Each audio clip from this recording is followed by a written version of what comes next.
1000 வருஷத்துக்கு முன்னாடி நம்ம மணியோட எவாலுவேஷன் எப்படி ஸ்டார்ட் ஆச்சுன்னா, இந்த பண்டமாற்று முறையில தாங்க ஸ்டார்ட் ஆச்சு. என்கிட்ட முயல் இருக்கு. அவர்கிட்ட குதிரை இருக்குன்னு வச்சுக்கங்க. எனக்கு குதிரை வேணும்னு வச்சுக்கங்களேன். நான் என்னோட 10 முயல குடுத்துட்டு ஒரு குதிரைய வாங்கிக்குவேன். இதுல என்ன ஒரு டிராபேக்னா, எனக்கு குதிரை வேணும். பட் அவருக்கு முயல் வேணான்றப்ப இந்த ட்ரேடே நடக்காது.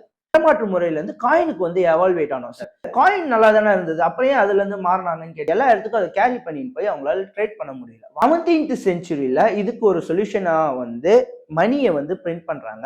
மணினா நீங்க கரண்ட்ல யூஸ் பண்ற கரன்சி நோட்ஸ். இது பிரிண்ட் பண்ணி ஓரளவுக்கு அமோகமா போயிட்டு இருக்கு கைஸ். பட் 2008ல குளோபல் பினான்சியல் கிரைசிஸ் வரப்ப எல்லா மார்க்கெட்டுமே டவுன்ஃபால்.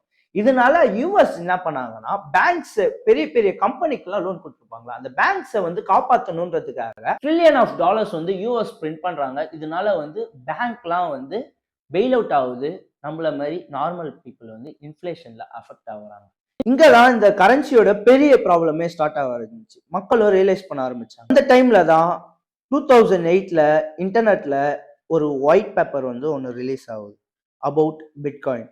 அவர் வந்து ரிலீஸ் பண்ணவர் பார்த்தீங்கன்னா சக்காச்சி நாக்கமோட்டோன்னு ஒருத்தர். இட்ஸ் a குரூப் ஆஃப் பீப்புளான்னு தெரியாது, இட்ஸ் a குரூப் ஆஃப் கம்யூனிட்டினாலும் தெரியாது.